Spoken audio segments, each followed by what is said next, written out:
você educa filhos da mesma forma. Você tem aí 2, 3 filhos, mas educa eles da mesma forma e acredita piamente que está acertando.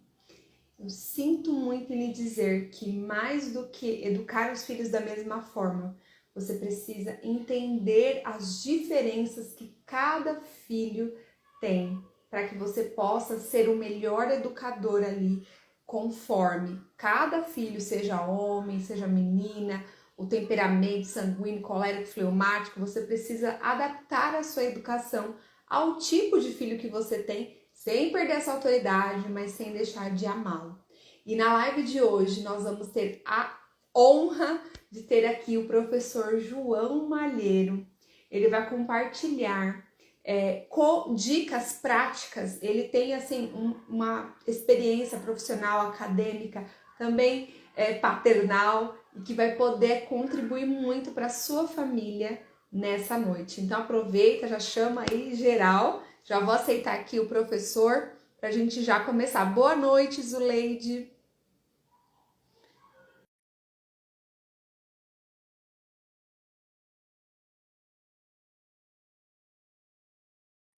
Deixa eu... Olá, professor! Olá, tudo bom, Eliane? Tá me Tudo ouvindo? bem? Estou te ouvindo, graças a Deus, tudo certo aí. Se tiver algum probleminha, avisem aqui nos comentários. Professor, Tranquilo. obrigada por aceitar esse convite. Vou baixar o volume, tá super bom o som. Caramba, que bom. É ótimo. É melhor assim do que ao contrário, né? É Só tiver tudo verdade. bem. Olha, estou muito feliz de estar aqui em mais uma live, né? Você sabe que hoje descansar para mim é fazer lives, né? Isso, mas é verdade, né? Eu me sinto muito feliz depois do jantar, né? Acabou o feriado, né? Quarta-feira de cinzas. A melhor coisa para a gente entrar na normalidade, amanhã já temos aula normal, tudo funcionando. Finalmente o Brasil começa a funcionar a partir do carnaval, não é assim? Então, nada como uma live na véspera das aulas para a gente voltar à normalidade e estar muito feliz. Então, vamos lá. Vamos iluminar muitas famílias que vão nos ouvir nesta noite para se tornarem bons pais, pais seguros, pais felizes, pais com autoridade, que é o nosso tema, não é isso? Maravilha. Professor, obrigada. Eu sei que seu tempo é muito corrido, tirar esse tempinho aqui para conseguir edificar mais famílias. E eu queria que você se apresentasse, professor. Fica à vontade. Conta um pouquinho de você, quem você é, titulação, fala aí, porque hoje a gente tem muita gente falando muita besteira na internet. Eu acho importante que você traga a sua titulação para que as pessoas entendam que você não está aqui falando porque você acha, porque deu certo, mas porque você estudou, então fica à vontade de fazer a sua apresentação. Muito bem. Então, o João Malheiro é um super apaixonado pela educação. Vão perceber ao longo da live que eu vou até me entusiasmando, né? Eu não consigo segurar meu, meu entusiasmo para ajudar as pessoas, né? Para iluminar diante de tanta mediocridade, tanta confusão que está aí, né? O relativismo hoje acabou com a educação do país, com as escolas, com as famílias. Então, João Malheiro, desde muito jovem, desde os 20 e poucos anos, nos últimos anos da universidade, se encontrou plenamente na área da educação, quis ter uma experiência na área empresarial, uma vez que eu fiz administração de empresas na USP, então, inicialmente trabalhei com Hotel Fazenda, em São Paulo, no interior de São Paulo, mas logo depois eu percebi que o meu caminho mesmo era focar totalmente na área da educação, voltei para o Rio de Janeiro, a cidade que me acolheu desde Portugal. Eu sou de Lisboa, com a minha família, nos anos 75, quando houve uma revolução lá em Portugal, a questão dos escravos, para quem não conhece, os comunistas lá invadiram o país. Então, meu pai, que trabalhava para o governo de Salazar, teve que fugir para não ser preso. Então, viemos para o Rio de Janeiro, fomos muito bem acolhidos. Então, depois fui fazer a USP em São Paulo. Então, volto para o Rio de Janeiro para fazer um mestrado na Faculdade de Educação, Faculdade Federal, né, do Rio de Janeiro. Logo em seguida, emendei com o doutorado, com um grande ideal. Né? Meu sonho era montar um colégio muito diferenciado, e, de alguma maneira, eu fui descobrindo isso ao longo do meu caminhar. E é a educação personalizada, né? Temos que recuperar o conceito de pessoas.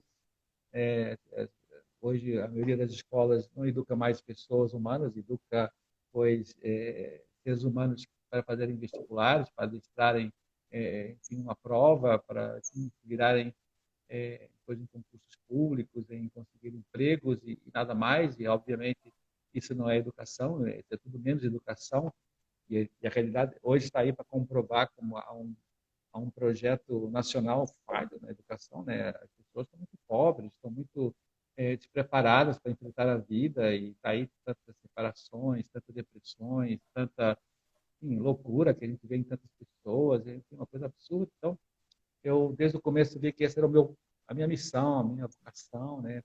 Ajudar as pessoas a se encontrarem por meio da educação. E aí fui estudar muito as virtudes, né? Que é o meu tema mais mais estudado, né? Eu fui lá desde os gregos, em Aristóteles, em Platão, Aristóteles, depois fui passando por Agostinho, São Tomás de Aquino, depois todos os grandes medievais e depois finalmente os contemporâneos, MacIntyre, que tem uma forma especial, vocês que moravam nos Estados Unidos, agora já voltou para a Escócia.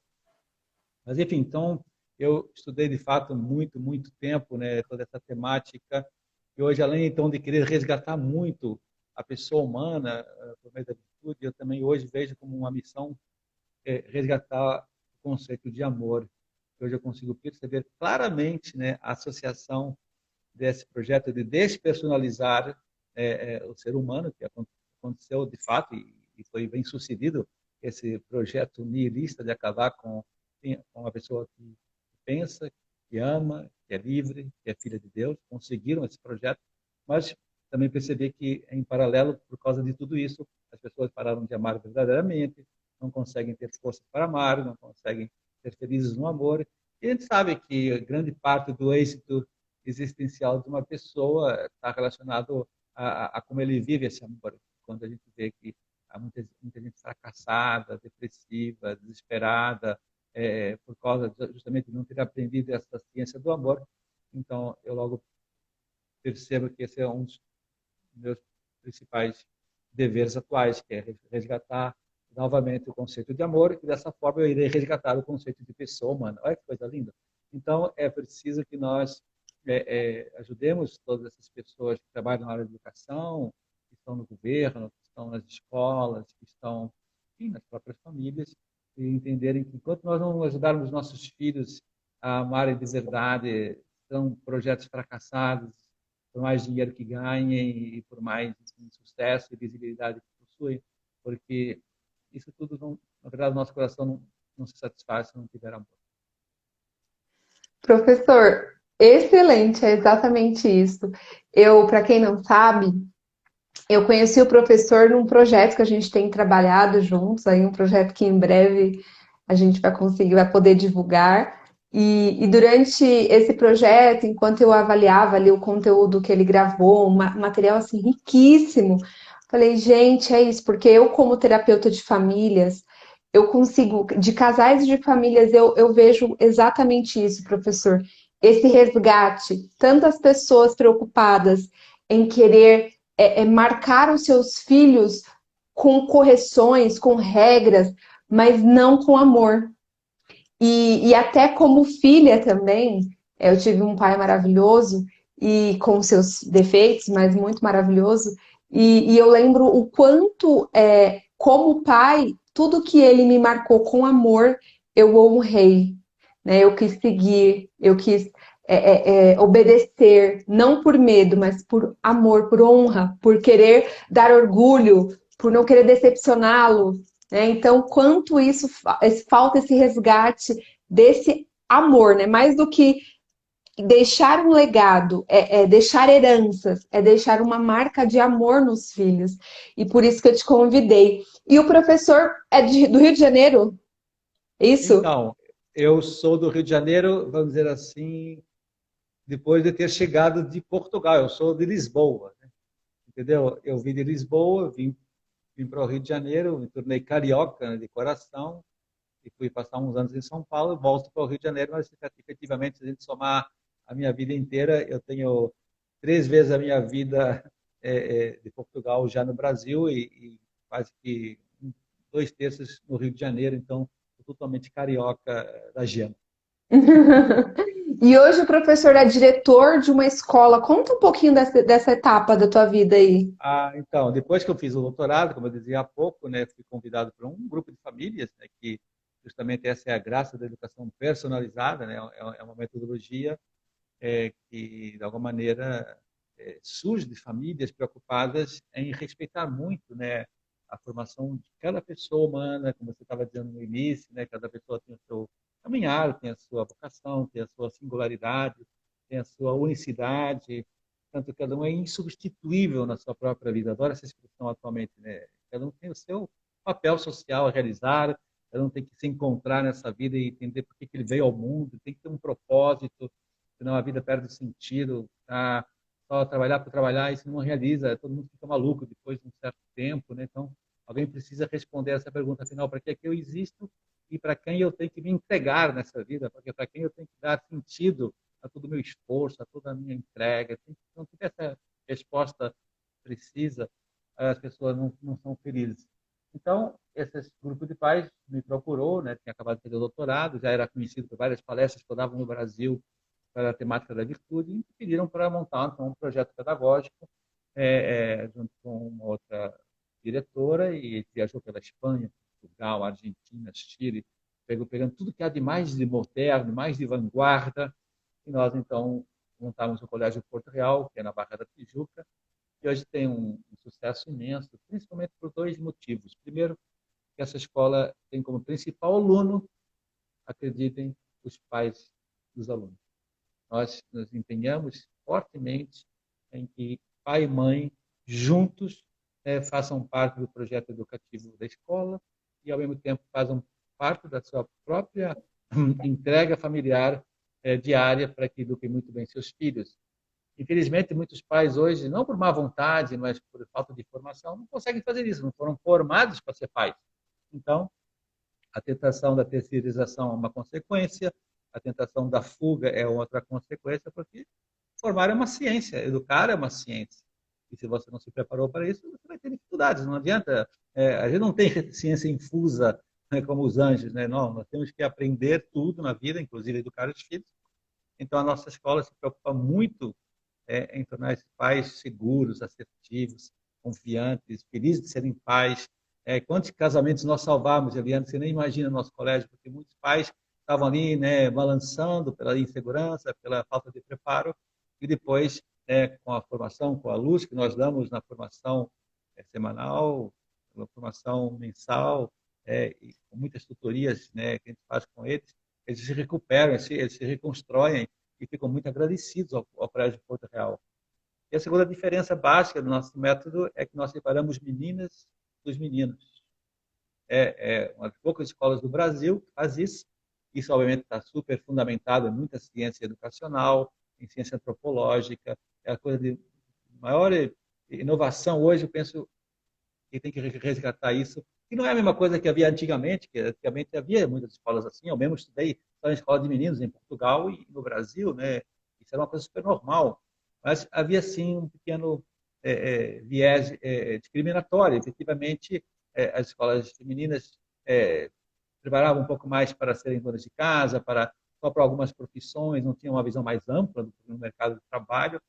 E isso mudou. Então, hoje, não. As escolas de educação diferenciada, personalizada, como a gente pode chamar, mostram para os pais, não, olha, seus filhos e filhas terão o mesmo currículo, os mesmos materiais, o mesmo caminhar. O que é que a diferença é que as meninas aprendem diferente dos meninos, então vamos ajudá-los a aprenderem de forma correta e não forçada, porque quando você junta de forma mista, os pais não percebem, e quem não conhece a teoria acha até meio absurdo, como é que você separa uma escola que depois não prepara para a vida e não prepara para o mundo, esse papo que a gente está habituado a ouvir todos os dias. Fala, olha, a gente prepara muito mais do que você imagina, porque no momento em que a sua filha se torna mais madura, mais feminina, mais materna, mais amiga, mais responsável, ela está muito mais preparada que aquela que só pensa em festinha, em celular, enfim, em bobagem, que é o que está acontecendo nas escolas do mundo de hoje. Então, a gente percebe que há um despreparo imenso, como a gente falava, para ser mãe, para ser profissional de respeito, né? Porque falta aquele equilíbrio entre trabalho, família, amigos, cultura, religião. Não estão sabendo, né, enfim, equilibrar todos esses pratinhos. Então, nós estamos percebendo que, efetivamente, quando você sabe educar meninas do jeito correto, sabe educar principalmente meninos, que são os que estão perdendo da educação mista, né, muito, né, e os exames internacionais mostram que todos os exames, as meninas vão sempre na frente dos meninos. Então, uma pessoa que observa isso e abre um pouco os olhos e fala, pô, nunca tinha percebido. Pois é, observe, né, os meninos estão perdendo há mais de 40 anos em todos os rankings, em todos os exames internacionais. Então, alguma coisa está acontecendo na educação, verdade? Então, se você Não é é que as honesto, mulheres estão mais inteligentes, né? não, os meninos é que estão sendo prejudicados porque quando concorrem com as meninas, justamente pela maior maturidade da menina, pelo maior interesse, pelo mais... Sim, e também porque 80% dos professores das escolas são mulheres, então, naturalmente, elas vão saber educar muito mais as meninas do que os meninos, né? E não vão ter a paciência, talvez, para provocar um desafio, para provocar uma competição, como é próprio dos meninos. Então, a minha escola, todos os professores dos meninos são professores homens, porque eles sabem educar meninos, eles têm a mesma linguagem, têm os mesmos interesses, sabem, enfim, porque onde aperta o sapato do menino, então há uma rápida sintonia e há uma imensa empatia. Então, é lindo, quem aprofunda nessa temática e tira os preconceitos que tem na sua cabeça, que são muitas vezes provocados por uma cultura meio, enfim, nihilista, né, e ateísta. Então, obviamente que as pessoas ficam um pouco assim desconfiadas, mas quem se aprofunda, quem vai lá no meu colégio, eu falo assim, vai passar um dia no meu colégio, vai observar com os teus próprios olhos, porque é uma escola só de meninos, uma escola só de meninos, vê se são iguais, vê se estão tristes, vê se estão acomplexadas, e você tirar as próprias conclusões. Então, sem dúvida, o Colégio Portugal é uma das alegrias do ponto de vista educacional e do ponto de vista profissional, porque só dá resultados impressionantes. Excelente. Maravilha, professor. Um dia eu vou aí do Rio conhecer, viu? Pode deixar. Vai, vai amar esse projeto. Professor, vamos lá. Eu queria que Olá. você trouxesse. Eu tenho estudado muito. Assim, eu tô grávida, né? Para quem não sabe, eu tô grávida de 4 meses e meio. Estou esperando a Liz. E desde que eu comecei a me preparar para ser mãe, tem 3 anos que eu comecei a me preparar para ser mãe, em todos os aspectos profissionais, psicológicos, emocionais. Eu fiquei estudando, eu comecei uma preparação há 3 anos, né? Que bom. E, e quando eu comecei a me preparar, eu comecei a pensar em aspectos que seriam muito mais relevantes do que necessariamente o enxoval, do que necessariamente a roupinha, né? Pensar em coisas muito mais complexas. E eu cheguei nos meus estudos à conclusão de que hoje a gente tem vivido, inclusive como terapeuta, atendendo casais, é nítido, mas muito nítido, a diferença que nós temos hoje de mulheres sobrecarregadas, casadas com homens que não sabem o que é ser marido, não sabem o que é ser pai. E isso, professor, não por rebeldia, você percebe. Eu até postei hoje meus stories. Os homens precisam de ajuda. Porque você percebe homens que falam, mas eu quero ajudar, é que realmente eles não desenvolveram essa percepção masculina do que, qual é o meu papel dentro desse casamento, qual é o meu papel dentro dessa relação, qual é o meu papel aqui com os meus filhos. E isso, obviamente, faz com que eles não ocupem a posição que eles precisam ocupar. A mulher ocupa, porque tá vazio aquele espaço, ela vai lá e toma a frente, faz, acontece, manda, desmanda, as crianças só obedecem elas e tudo mais. E a gente vê uma geração de mulheres muito fortes e uma geração fortes emocionalmente falando, fisicamente, espiritualmente, intelectualmente, mulheres que fazem faculdade, cuidam dos filhos, cuidam da casa, faz como. E homens cada vez mais escondidos, sem propósitos, trabalhando ali, ganham o seu saláriozinho, mas não conseguem se encontrar, não conseguem se sentir realizados. E a mulher acaba até ofuscando esse homem, sabe? Só que no final ela cai na real e vem conversar comigo. Eu tô cansada. Eu tô exausta. E ele fala, mas eu trago dinheiro para casa. E ela, mas eu também. E vem aquela confusão. E eu queria que você trouxesse, como educador, como diretor de colégio, como professor, como apaixonado pela educação, qual é a importância desse pai e principalmente esse reflexo, né? Claro que o reflexo do divórcio, de um monte de coisa, de um monte de mães solos aí, é esse reflexo da ausência paterna, para que hoje os homens que sofreram com uma ausência paterna pudessem desenvolver as habilidades para serem pais saudáveis. Nossa, a pergunta é muito boa e é um tema que eu já pensei muito, sabe, Eliane? E me preocupo muito, muito mesmo. Não sei se você já acompanhou nos meus stories, nos meus filhos, eu sou um apaixonado pelos tais clubes familiares, que é um instrumento que eu criei, entre outros instrumentos, que é ajudar o pai, nos fins de semana, a estarem com seus filhos, homens, justamente para que ganhem essa confiança, ganhem essa paternidade, né? Não só biológica, já existe, mas a paternidade principalmente espiritual, que não existe, né? Então, é importante que você saiba que isso tudo foi construído, sabe? Isso não foi por acaso que aconteceu na nossa sociedade, né? Aqui a gente vai, se você quer, a gente vai aprofundar um pouco. Isso, em primeiro lugar, tem a ver com a ausência de Deus na sociedade, sabe? Quando você se afasta da paternidade de Deus, que é assim como ele se revelou ao homem, né? Inicialmente, as pessoas adoravam um Deus Pai, né?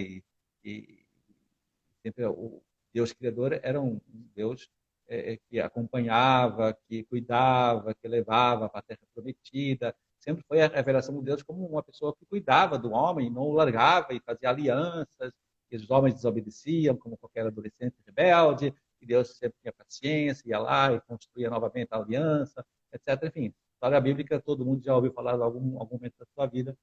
Então, no momento em que essa, dizer assim, presença paterna de Deus foi sumindo na nossa sociedade, hoje a gente vive uma sociedade praticamente ateia, né?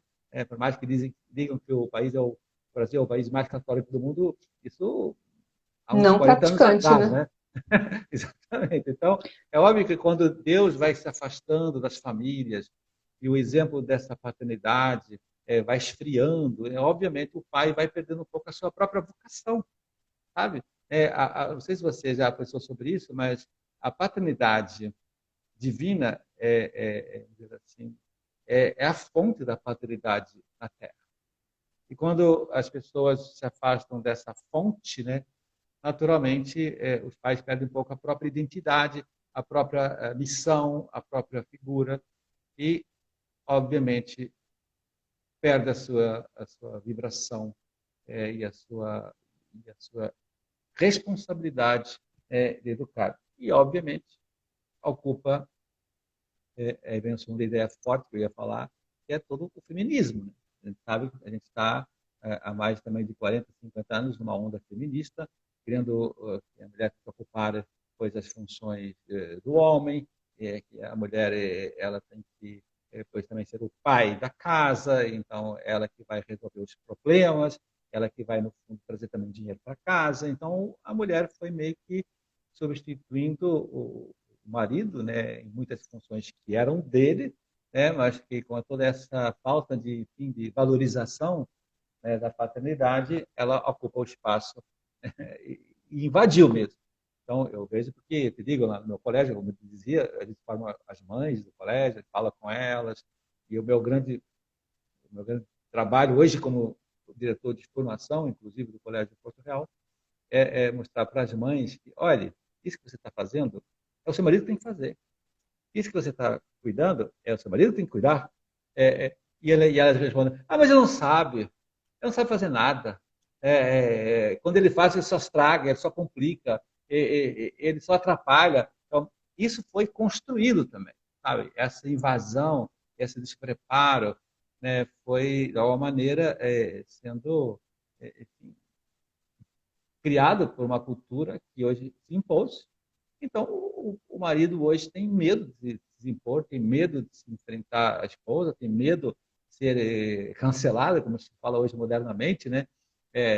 Pelos amigos, pelo que estão falando, pelo que está no Instagram, pelo que está nas redes sociais.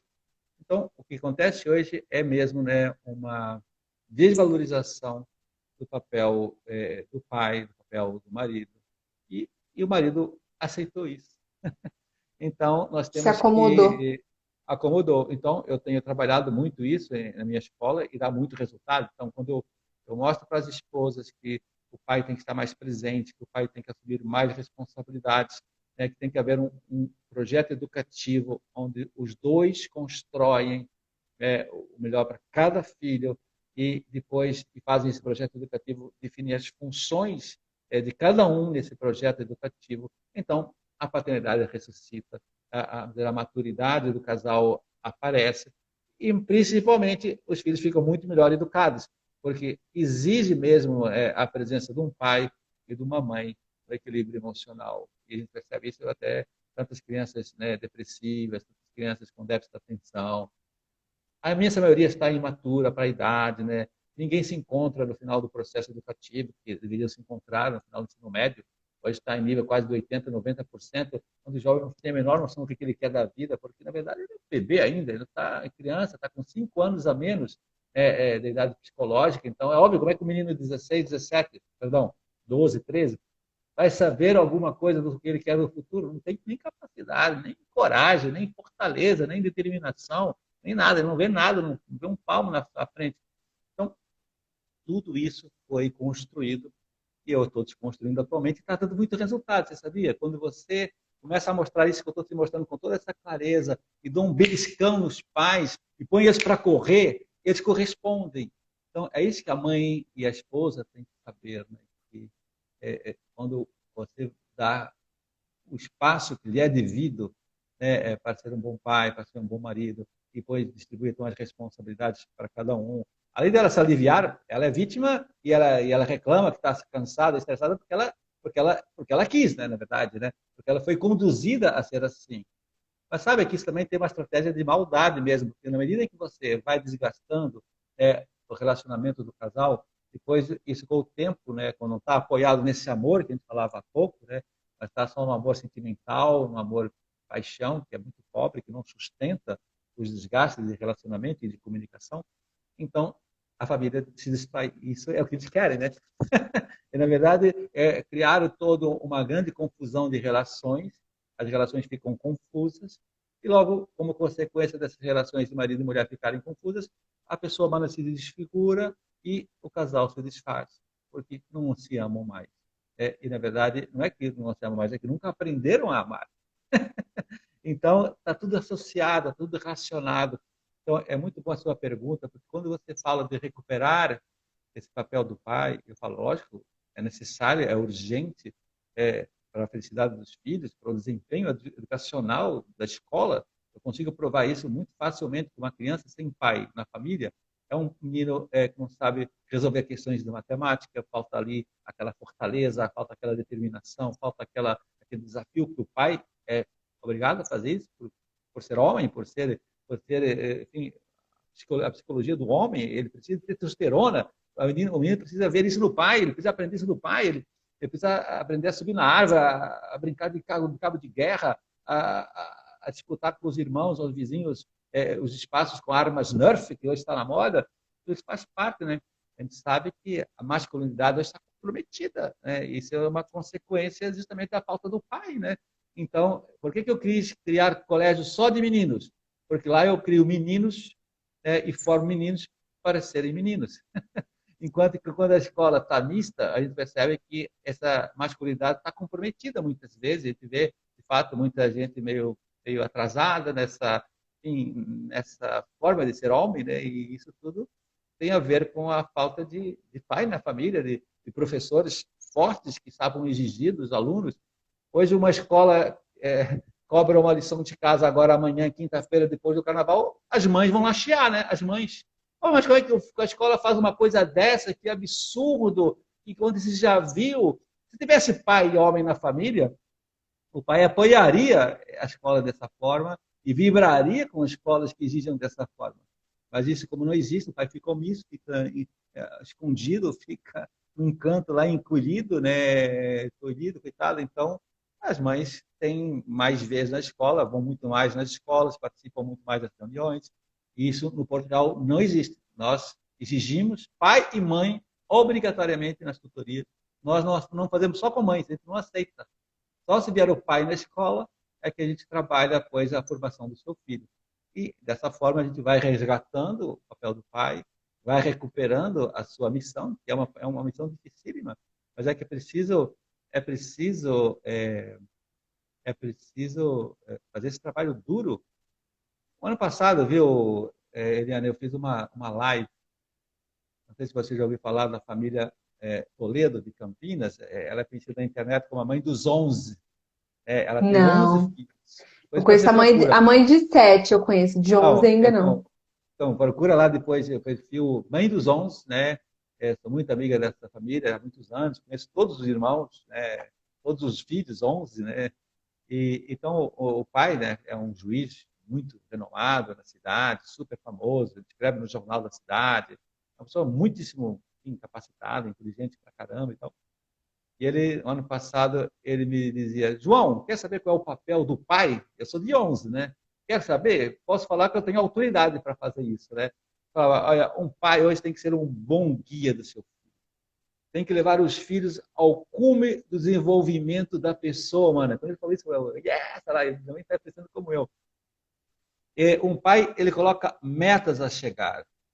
O que é um bom guia? Alguém que conhece o caminho, né? Alguém que consegue dar respostas corretas para alcançar esse fim de chegar ao cume da montanha.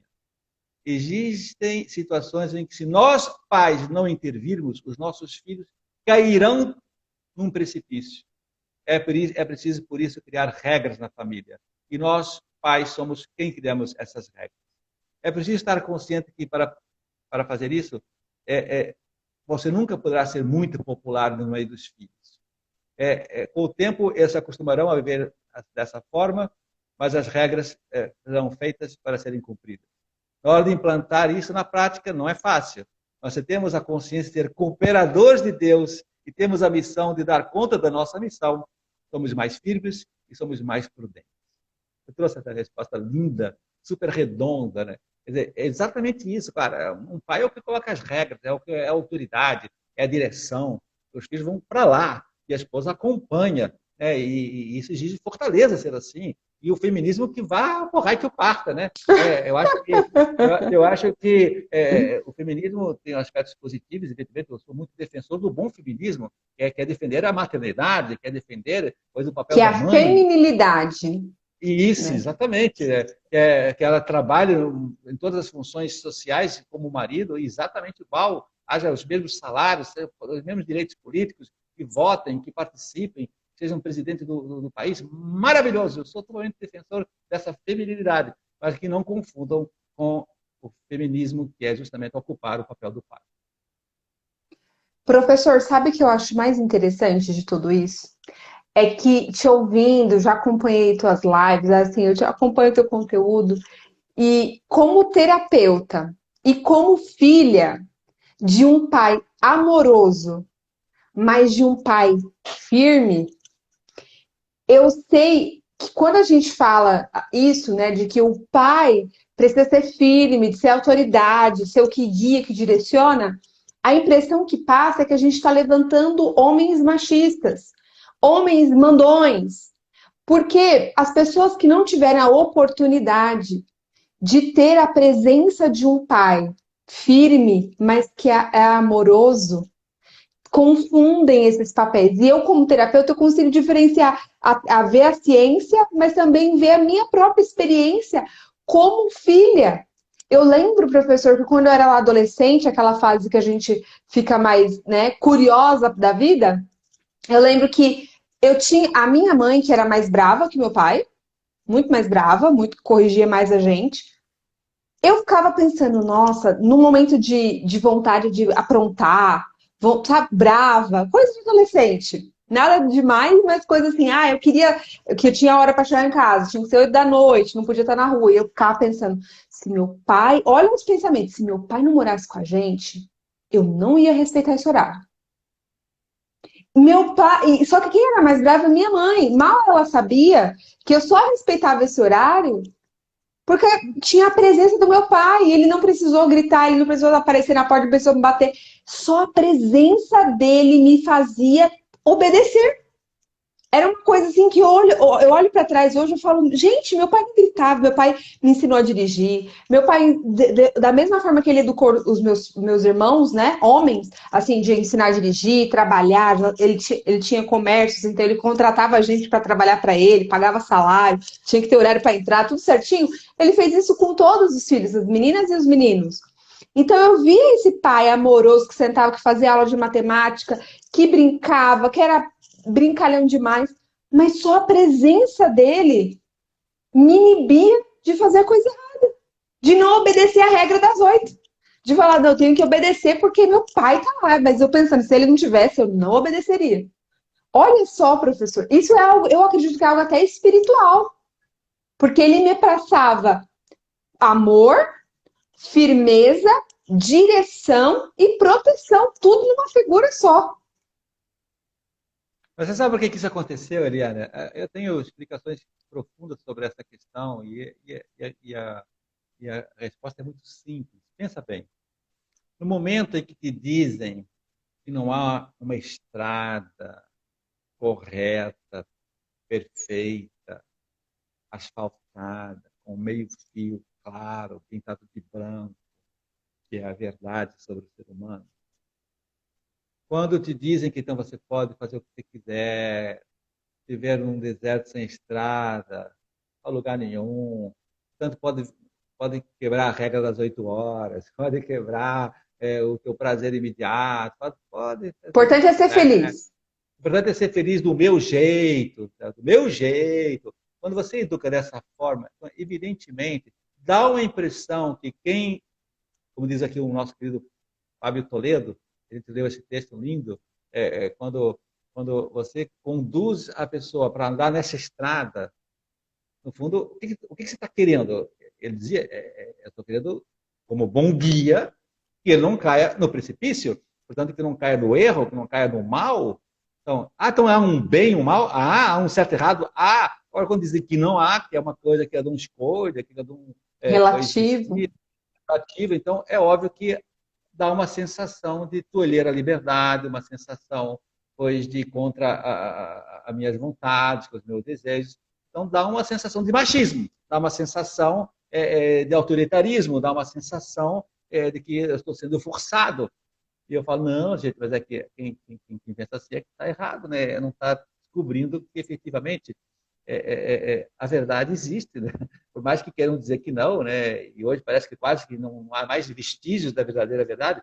Eu sempre digo que, olha, isso não é verdade. Quando você, a minha técnica de dar aula, as minhas lives que eu tanto faço, tantos milhões de lives, já perceberam que eu sempre vou conduzindo as pessoas a pensar comigo em voz alta e que ela mesmo descubra a verdade, que ela mesmo perceba o que é certo e o que é errado. E quando você tem essa experiência da descoberta da verdade, pensando que é uma nova sensação para muita gente, a pessoa fala, poxa, é mesmo, nunca tinha pensado sobre isso. Pois é, então, eu não sou dono da verdade, a verdade é minha, a verdade é da natureza humana.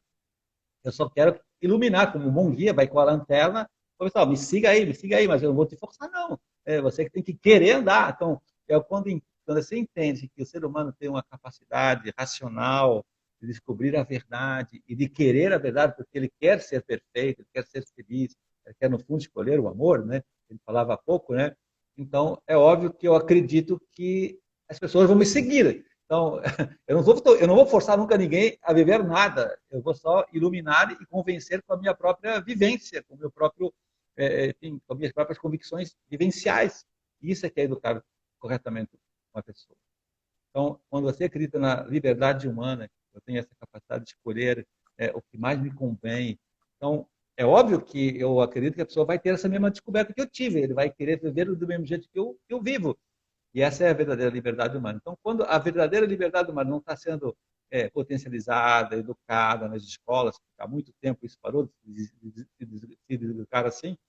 Então, as pessoas acham que a liberdade é uma coisa que vem de fora, uma lei que é imposta, e eu sou forçado a viver, gosto ou não gosto. Não, isso não é liberdade, isso não é verdade. Isso é uma coisa totalmente errada. Então, é bom entender que a natureza humana ela foi feita para que ela descubra sozinha o que é o certo. Se não consegue sozinha, então com a ajuda de um pai, de um bom pai, de uma boa professora, vai descobrindo e tem que chegar o momento, que é lá com os 15, 16 anos, onde vem a generalização do conhecimento, a pessoa começa a fazer essa descoberta, uma atrás da outra, e começa a viver porque ele quer viver. Não porque lhe forçam a viver, porque ele descobriu intelectualmente isso é o melhor. Então, ninguém se sente forçado a viver a verdade quando pensa e quando tem boa vontade. Né? Então, é muito bonito pensar sobre isso. Então, quando nós não pensamos dessa forma a liberdade e achamos que a liberdade é uma coisa que vem de fora, que me força a viver sem lógica, então é óbvio que dá uma sensação de machismo, uma sensação de autoritarismo, como se fosse uma lei do capricho de um poder sem lógica. E não é verdade. Quem lançou essas ideias falsas, o famoso nominalismo, né, que iria nos levar longe, né, foi Guilherme de Ockham, que quiser fazer pesquisa no século XIV, XV, onde ele falava que justamente né, a verdade teria sido imposta por um criador, onde ele podia ter mudado todas essas leis de outra forma e podia até ter colocado como mandamento matar como um bem e a gente obedeceria. Isso é falso. Professor, é tão interessante esse ponto, porque da mesma forma em que a gente vê essas consequências dessa ausência paterna, vindas dessa ausência paterna espiritual, e aí por conta disso a gente vê divórcios, a gente vê até questões da própria guerra, que foi se perpetuando e as mulheres ficando viúvas e tendo que criar os seus filhos de forma independente. E eu sempre falo muito isso, eu falo, Deus ele é tão bom que ele te traz a habilidade para o homem e para a mulher, para você ser o melhor pai ou a melhor mãe que você pode ser, independente se você está com um parceiro vivo do teu lado ou não. Mas nós precisamos entender que a família foi projetada, os filhos foram projetados para ter pai e mãe. Então, essa é a minha visão, tá? Eu estou desenvolvendo um artigo sobre isso, que eu tenho estudado muito sobre as relações, as influências da família no comportamento ali do ser humano. E eu estava pensando sobre isso. Dentro dos meus estudos, eu cheguei à conclusão de que não existe a possibilidade de você não ter danos, sequelas emocionais com a ausência, seja da mãe ou seja do pai. Qual é a sua opinião a respeito disso, professor? Então, isso é evidente, né? Você foi preciso ao falar que existe uma complementaridade, existe. Não sei se você leu, com certeza já leu, né, os primeiros livros da Bíblia, e aparece que Adão aparece no paraíso, né, com todos os seus prazeres maravilhosos, tinha tudo que ele queria, do bom e do melhor, ele era o rei da criação, Deus lhe deu esse poder de dar até os nomes dos animais, das plantas, ele estava assim, com tudo que um homem hoje milionário pode sonhar para satisfazer os seus prazeres materiais, né, corporais e tal, e, e aparece na Bíblia que Deus viu que era bom tudo aquilo, mas Adão não estava totalmente realizado. Então, ele percebeu que precisava de alguém ao seu lado, para que justamente o complementasse e o realizasse. Portanto, poderia ter agora uma coisa muito importante na existência humana, que é o amor. Então, o amor é que essa entrega total e absoluta a um outro, sem querer nada em troca, como é a própria vida íntima de Deus. Né? Deus vive eternamente para outra pessoa, e outra pessoa vive eternamente para outra pessoa. Isso é a fonte do amor. Deus é amor porque vive essa entrega diária e eterna, vamos chamar assim. Então, é tão bonito ver que o homem só se realiza de fato quando tem alguém para amar. E quando então Eva aparece na história, tanto a figura da mulher para complementar o homem, a Bíblia fala, e Deus aí sim viu que era tudo muito bom, sabe? A partir daí a criação ficou completa, ficou perfeita. Então, quer dizer, esse momento a gente percebe que o homem e a mulher eles existem para o amor, então é óbvio que desse amor se aparecerão e surgirão os filhos. É lógico que esse amor tem que continuar se perpetuando dia a dia na educação dos filhos, no seu crescimento, na sua potencialidade, enfim, no seu acabamento, né? Um pai e uma mãe só vão, dizer assim, sentir-se realizados do ponto de vista existencial quando perceberem que os filhos chegaram lá à maioridade e estão prontos para viver a sua própria vida e criar a sua própria família. Então, pronto, os pais terão outro papel complementar, assim, de aconselhamento, de ajuda, mas não mais de influência, não mais de interferência.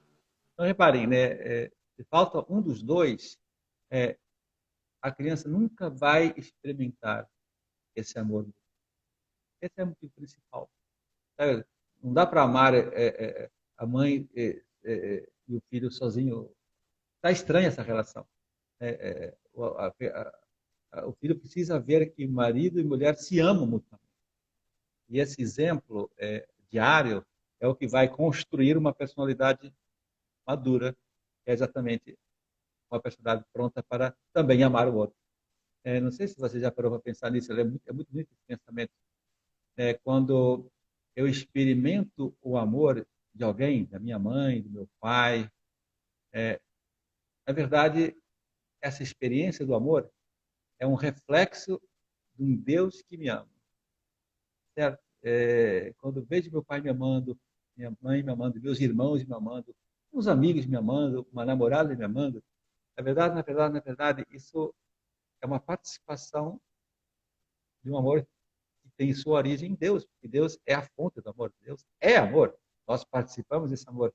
É interessante, caramba, quando eu experimento o amor de alguém, eu me sinto contemplado, eu me sinto amado. Então, esse amor de afeição, que é o primeiro grau de amor, é hiper importante para eu me sentir equilibrado emocionalmente. Quando falta o amor do pai ou da mãe, esse equilíbrio já fica comprometido. A gente percebe claramente na sala de aula, enfim, nas tutorias com os alunos que eu faço, né, no atendimento com adolescentes há anos que eu faço, né, a gente percebe que quando o pai ou a mãe se ausentaram, ou o pai ou a mãe se separaram, ou até, enfim, morreram, né, a gente percebe que esse menino tem lacunas, tem espaços vazios que não foram preenchidos e que depois vão trazer sequelas, né? É aquele menino mais rebelde, é aquele menino mais inseguro, é aquele menino com problemas de afetividade, é aquele menino que ele custa a fé, entender que Deus é Pai. E tem vários problemas, o cara não tem amigos, porque não entende o que é esse amor de afeição, será uma pessoa tímida, com dificuldade de comunicação. Para quantas sequelas vai se percebendo onde faltou essa riqueza de pai e de mãe se amando.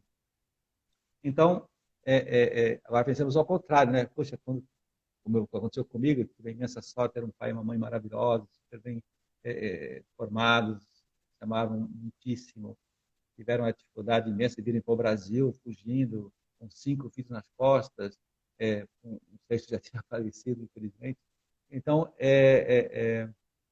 caramba, eu testemunhei tantos exemplos bonitos dessa entrega, dessa doação, desse serviço que me marcaram profundamente. Tudo que eu faço hoje é reflexo dos meus pais. Eu sempre digo isso. O que eu faço hoje, aprendi tudo dos meus pais. Então, como a gente pode testemunhar isso assim, abertamente numa live, com toda a segurança? Caramba, é isso, né? Quando as pessoas pensam que isso aí não é tanto assim, que não precisa tanto assim, eu falo, pô, então vai estudar as pessoas, conversa com as pessoas, entra na intimidade das pessoas, como eu faço há mais de 30 anos. Eu chego muito fundo na intimidade das pessoas, e as pessoas, de fato, se confidenciam segredos incríveis e vazios e revoltas. Lá, às vezes, estão lá no fundo. Ontem mesmo estava conversando com uma pessoa, né? está muito revoltado, está muito estressado com a esposa, né? E a gente concluiu, olha que interessante, que essa revolta com a esposa era uma revolta com a sua irmã mais velha, que batia nele quando ele era menor. Ele era o caçula, e a irmã, no caso, tinha mais 6 anos mais do que ele, e quando ele era pequeno, batia nele. Era uma coisa incrível, né? Então, reparem como esses desajustes entre irmãos, ou entre pai e mãe, vão provocando depois desequilíbrios que às vezes afloram depois de muitos anos, né, que estão Uhum. guardados lá no baú do seu ego. Então, por isso é muito bom que a gente aprenda para que quando alguém venha dizer de forma superficial que não tem nenhum problema, que não sentiu nada, que foi super tranquilo, meus pais separaram, tá ótimo. Ninguém acreditou nisso. Isso é uma grande mentira. Exatamente. Até chegar para fazer terapia. Quando chega para fazer terapia, eu falo, como foi o relacionamento? É incrível, viu, professor? Eu tenho um formulário de anamnese, e aí eu sempre falo, como que é a sua relação com o seu pai? Maravilhosa. Com a sua mãe? Hoje é muito boa. Tá bom. Aí a gente começa as sessões. Vai conversar, não foi nada maravilhosa.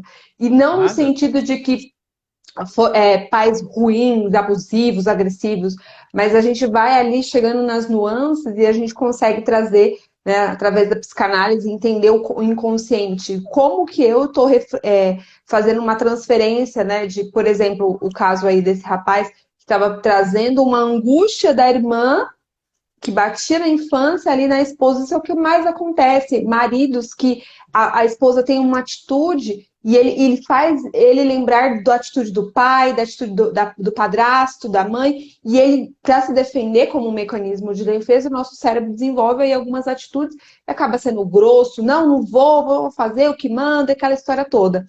Mas quando a gente vai investigar, tem uma raiz lá de trás e aí as pessoas ficam sempre falando, esquece sua infância, o que ficou no passado, passou.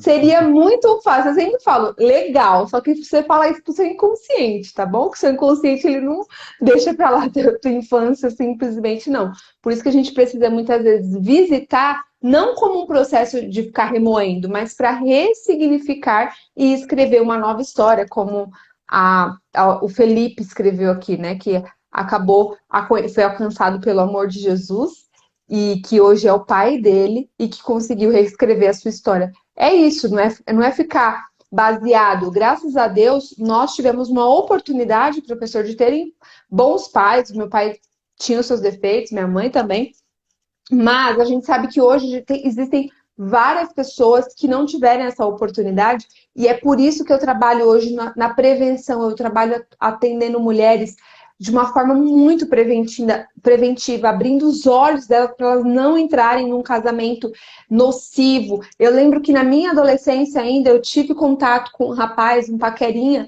e ele teve uma atitude de relacionamento abusivo, atitude abusiva ali comigo, e eu imediatamente me assustei e terminei com aquele rapaz. Eu tinha conhecido o rapaz tinha umas 2 semanas, eu terminei imediatamente porque eu me assustei.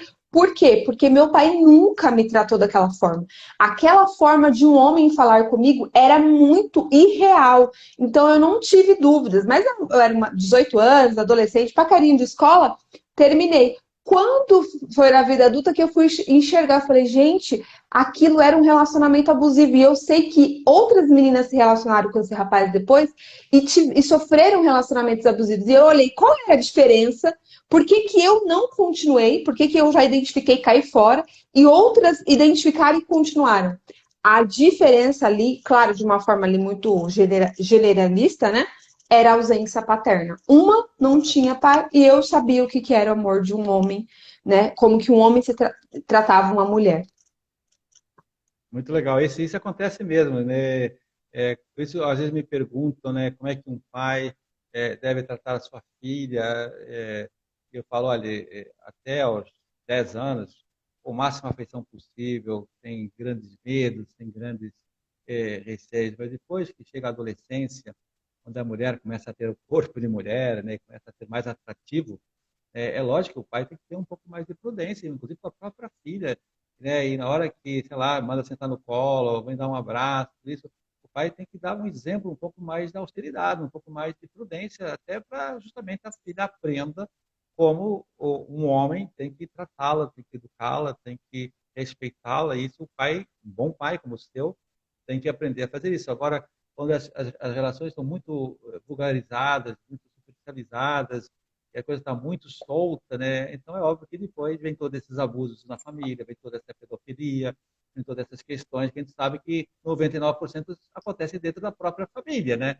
Então, quando ficam acusando padres, freiras e tal, a gente sabe que tudo é uma coisa construída para denegrir a imagem da igreja, para denegrir a imagem das instituições, mas a gente sabe que a imensa maioria dos problemas desse tipo vem de pai com filha, de mães com filhos, e infelizmente está acontecendo também. Então, é óbvio que a gente tem que saber estar enfim, com essa preocupação de formar muito bem os Sim. pais, né, a respeitar muito bem as suas filhas, para que justamente quando aconteça esse tipo de problema, que vai acontecer infelizmente hoje com a adolescência, a filha saiba se defender, como você muito bem soube, né, e teve a consciência de que aquilo estava passando da linha vermelha, como eu costumo chamar. Exato. Professor, para a gente caminhar aí para o final da nossa live, que eu sei que o senhor tem, amanhã deve acordar cedo ali para a escola e tudo mais. 5 da manhã. 5 da manhã, meu Deus! Ó. É isso aí. Professor, qual seria, assim, diante da tua pesquisa, da tua experiência com os pais, qual seria o principal erro que você percebe que os pais cometem com os filhos, que você poderia deixar de dica prática para quem está nos ouvindo aqui conseguir colocar aí no seu dia a dia ou prevenir com os seus filhos? Então, já falamos na nossa live de hoje várias vezes e eu reitero, né?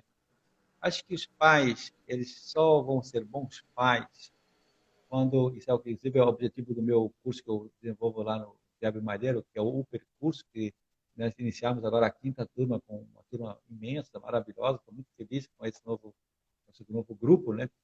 É mostrar para os pais o seguinte, olha, o filho tem que perceber no pai e na mãe que ambos estão fechados, ambos estão bem resolvidos, ambos estão seguindo essa estrada do bem, da bondade, da verdade e da beleza. Então isso se percebe, isso se percebe.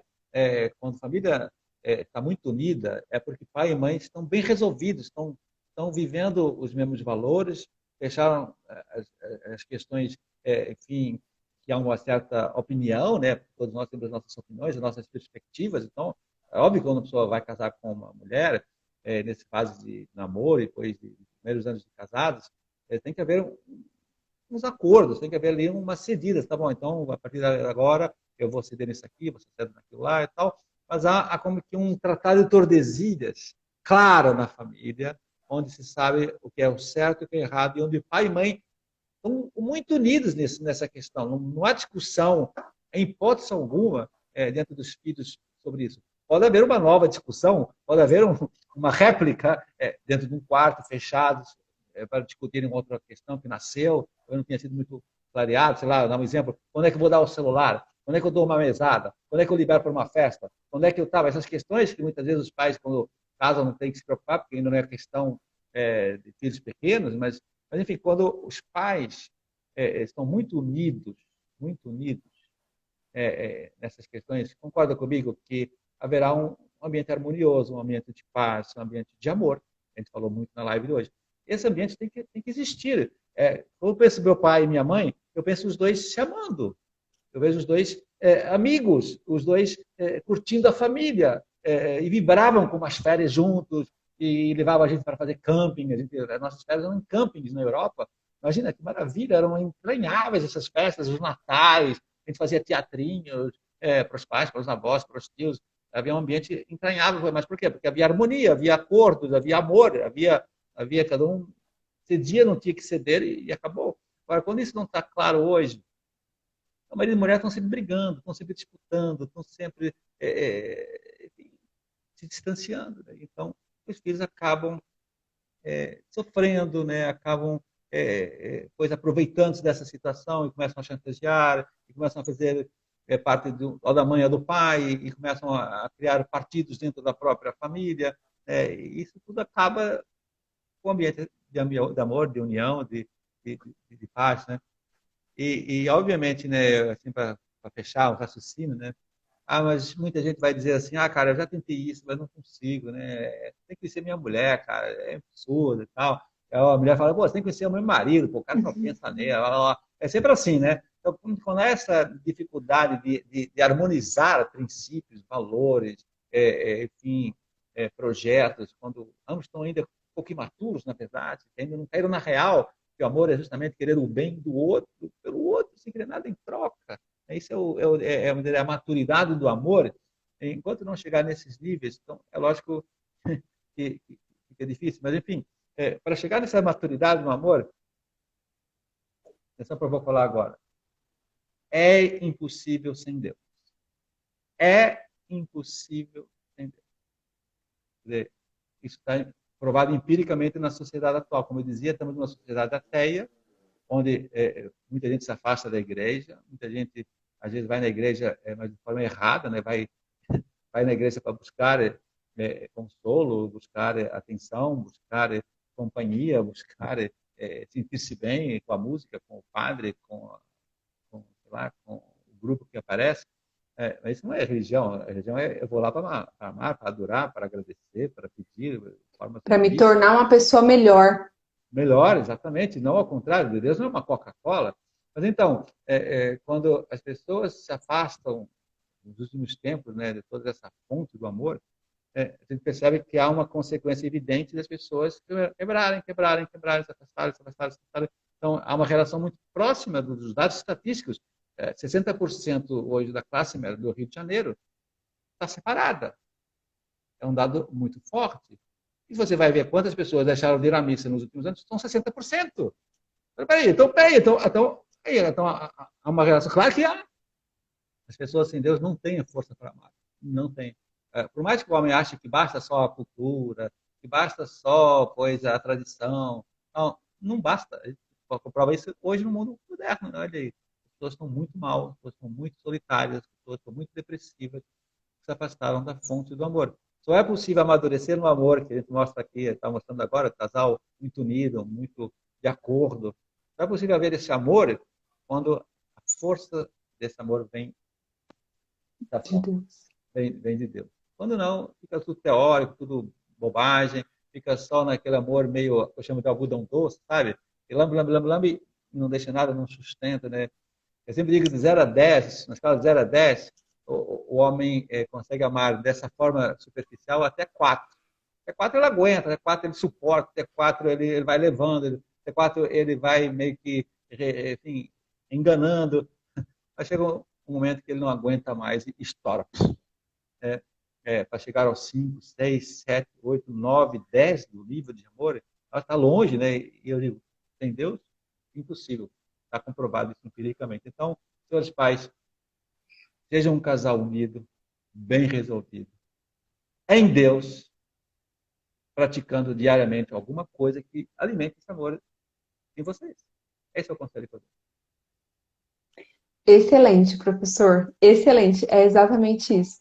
E eu queria deixar um conselho, uma dica aí para as mulheres que lidam hoje com esses maridos que, infelizmente, não tiveram essa paternidade. Primeiro, não subestime o seu marido. Né? Tem muita mulher que é sobrecarregada.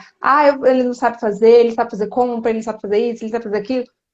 Pare de subestimar o seu marido. Ele não sabe? Não tem problema. Senta, conversa com ele e ensina. Amor, é assim que faz. E aquilo, tem até umas aulas que o professor compartilha. Qual que é o papel de cada um? É aquilo que cada um tem facilidade, né? Se o homem tem melhor com finanças, ele que administra as finanças, se a mulher. Se ele cozinha, então ele gosta de cozinhar, sabe cozinhar, então ele cozinha. É aquilo, né? Hoje a gente tem uma pluralidade muito grande de perfis comportamentais e você normalmente vai casar com alguém diferente, né? A ciência explica isso, com alguém totalmente diferente de você. E use essa diferença para se complementar e não para querer mudar o outro, para querer humilhar o outro. Se você, mulher, for sábia, de você olhar para o teu marido e levantar esse homem, porque a mulher tem essa capacidade de levantar o homem, não sendo a terapeuta dele, mas de mostrar o quanto ele pode ser melhor, o quanto a ausência paterna pode ter feito ali, afetado ele. Várias mulheres, estrategicamente, me procuram para fazer terapia de casal, mas não é porque o casamento não tá bom. É porque só assim o marido vem para terapia. E aí, no primeiro dia, ele tá assim, ó. Aí no segundo dia ele já tá assim, então, doutora, porque assim, eu deixa eu te contar o que aconteceu. Eu falo, nossa, mudou, agora tá gostando. Mas isso é uma forma até estratégica da mulher trazer ali aquele homem para tratar aquelas questões emocionais, porque quanto mais emocionalmente saudáveis vocês estiverem, mais filhos saudáveis vocês vão criar. E claro, se aproximando do Criador, da fonte do amor, do perdão, da reconciliação, da perseverança. E com certeza nós vamos construir uma sociedade mais saudável. Professor, muito obrigada pelo teu tempo, por esse conteúdo riquíssimo. Se você ainda não segue ele, corre, segue ele aqui, é só clicar aqui em cima e começar a seguir. Ele tem muito conteúdo bom, de verdade, gente. Que ele fala mesmo, eu acho legal isso, porque ele vai lá, vai, ó, é isso, acabou. Ah, mas é porque não é politicamente correto. É a verdade é essa, é aquilo que. Então, eu acho bom isso, pessoas que são posicionadas, firmes, que acreditam não só na teoria, mas que vivem isso e reconhecem isso na prática. Então, vale a pena seguir o professor. Ele também tem cursos, palestras, tem um monte de coisa que você pode participar, ingressar. Então, segue ele que vai valer a pena. E compartilha essa live com alguma família. Marido, mulher, solteira, casada, compartilha e fala, assiste essa live, faz esse favor pela sociedade. Tá bom, Exatamente. professor? Deixa suas palavras finais. Obrigada, de coração. Liane, eu adorei a sua alegria, a sua transparência. Você é uma pessoa que também está, sem dúvida, ajudando muitas famílias. Então, parabéns pelo seu trabalho, pela sua pegada, que eu reparo. Por isso, eu estou muito feliz aqui com você hoje. Né? Há uma imensa sintonia de ideais, né? A gente percebe, de sentimentos. Então, vamos em frente. Olha, eu vou te dizer uma coisa. Eu nunca vi nos últimos 6 meses, eu nunca vi nos últimos 6 meses tanta gente jovem querendo tudo que a gente falou hoje. Está tendo um movimento no nacional de resgate desse amor, dessa família. Essa nossa televisão já era. Então, as redes sociais meio que estão revolucionando, né, a nossa cultura. E em poucos anos nós vamos ver um outro olhar. E volto a insistir, eu acho que o Brasil vai ser um celeiro de famílias normais. Guardem Amém, isso no eu coração. creio. Porque eu estive em Portugal, estive na Espanha o ano passado, tenho acompanhado isso nos Estados Unidos e não está nada bem, não está nada bem. Enquanto que no Brasil há um ressuscitar, há uma nova Pentecostes nascendo Amém. e a gente vai ver isso nos próximos anos. A gente vai ver famílias voltando a serem felizes e bem resolvidas. Boa noite e Amém. até a próxima live, hein? Até, professor. Tamo junto nessa missão de levar esse Pentecoste aí. Tamo junto. Obrigada, pessoal. Um beijo. Tchau, tchau, professor. Boa aula amanhã, né? Tchau. Boa Obrigado. direção. Tchau, Tchau. tchau. Compartilhem essa live, queridos.